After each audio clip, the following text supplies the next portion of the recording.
বিষ্ণুর অবতারের মৃত্যু হয় না, কিন্তু কেন ভগবান বিষ্ণু রাম অবতারে পৃথিবী ত্যাগ করেছিলেন? রামায়ণে রামের মৃত্যু প্রসঙ্গ আছে। মাতা সীতা চলে যাওয়ার পর কেন শ্রীরাম দেহত্যাগ করেছিলেন? আজকের ভিডিওয়ে আমরা জানব কেন শ্রীরাম স্বইচ্ছায় মৃত্যুবরণ করেছিলেন। নমস্কার বন্ধুরা, আমি বিধায়কনাথ, আর বিধায়কনাথ বাপ্পা চ্যানেলে আপনাদের সকলকে স্বাগতম। আপনাদের কাছে ছোট্ট একটি অনুরোধ, চ্যানেলটিতে নতুন হলে চ্যানেলটি সাবস্ক্রাইব করতে ভুলবেন না। এই পৃথিবীতে যে কেউ জন্মগ্রহণ করুক না কেন, এক না একদিন তাকে পৃথিবী ছেড়ে যেতে হবে। না হয় সে মানুষই হোক বা অবতার, পৃথিবীতে এলে যে কোনো জীবের মৃত্যু নিশ্চিত। রামায়ণের কাহিনীটি সেটাই ইঙ্গিত দেয়। ভগবান বিষ্ণুর অবতার ভগবান শ্রীরামও শেষনাগের অবতার লক্ষ্মণকেও মৃত্যুর সম্মুখীন হতে হয়েছিল। রাবণকে বধ করার পর ভগবান রামচন্দ্র কয়েক বছর অযোধ্যায় রাজত্ব করেছিলেন, কিন্তু পৃথিবী সাধারণ মানুষের মতো তার উপরেও বিধির বিধান তার উপরেও লাগু হয়েছিল, যার ফলে লক্ষ্মণজি প্রথম পৃথিবী ত্যাগ করেন।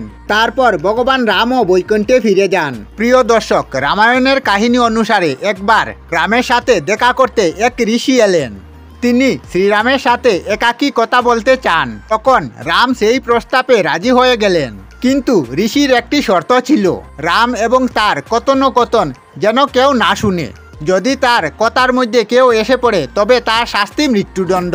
শ্রীরাম ঋষির কথা মেনে নিলেন। এরপর তিনি লক্ষ্মণকে বললেন যে সে যেন দরজার বাইরে দাঁড়িয়ে কড়া পাহারা দেয়, কেউ যেন ভিতরে প্রবেশ করতে না পারে। আসলে শ্রীরামের সাথে যে ঋষি কথা বলতে এসেছিলেন তিনি কালদেব ছিলেন। তিনি ছদ্মবেশে এসেছিলেন এই কথা বলার জন্য যে এই পৃথিবী লোকে তার সময় শেষ হয়ে এসেছে। লক্ষ্মণ কিন্তু একথা জানতেন না। তিনি দরজায় কড়া পাহারা দিচ্ছিলেন। এর কিছুক্ষণ পর ঋষি দুর্বাসা সেখানে এলেন এবং শ্রীরামের সাথে দেখা করার ইচ্ছা প্রকাশ করলেন, কিন্তু শ্রীরামের কথা রাখার জন্য লক্ষ্মণ তাকে দরজার সামনে আটকে রাখলেন। লক্ষ্মণ বিনতি করলেন ভিতরে না যাওয়ার জন্য। একথা শোনা মাত্র দুর্বাসা মুনি ক্রোধিত হয়ে পড়লেন। তিনি লক্ষ্মণ সহ গোটা অযোধ্যাকে অভিশাপ দেওয়ার কথা বলতে লাগলেন। এই সময় লক্ষ্মণ তাকে শান্ত করলেন। লক্ষ্মণ ভাবলেন, যদি গোটা অযোধ্যাতে অভিশাপ লেগে যায় তাহলে অনিষ্ট হয়ে যাবে। এর চেয়ে ভালো আমি মৃত্যুদণ্ড গ্রহণ করে নেই। কথা মতো লক্ষ্মণ সেই কক্ষে চলে গেলেন। সেখানে ঋষি ও রামের কথোপকথন চলছিল। তখন লক্ষ্মণ শ্রীরামকে সকল কথা খুলে বললেন। এদিকে শ্রীরাম ও দুর্বাসা মুনি সাক্ষাৎ হলো। প্রতিজ্ঞা মতো লক্ষ্মণকে প্রাণদণ্ড দেওয়ার কথা। এর জন্য রাম লক্ষ্মণকে অযোধ্যা ছেড়ে চলে যাওয়ার আদেশ দিলেন। এই সময় দেশের বাইরে যাওয়া মৃত্যুদণ্ডের সমান ছিল। লক্ষ্মণ এরপর দেশ ত্যাগ করে সরিয় নদীর তীরে চলে যান এবং নদীর তীরে তিনি প্রাণ ত্যাগ করলেন। এইভাবে লক্ষ্মণজি দেহান্ত হয়ে গেল।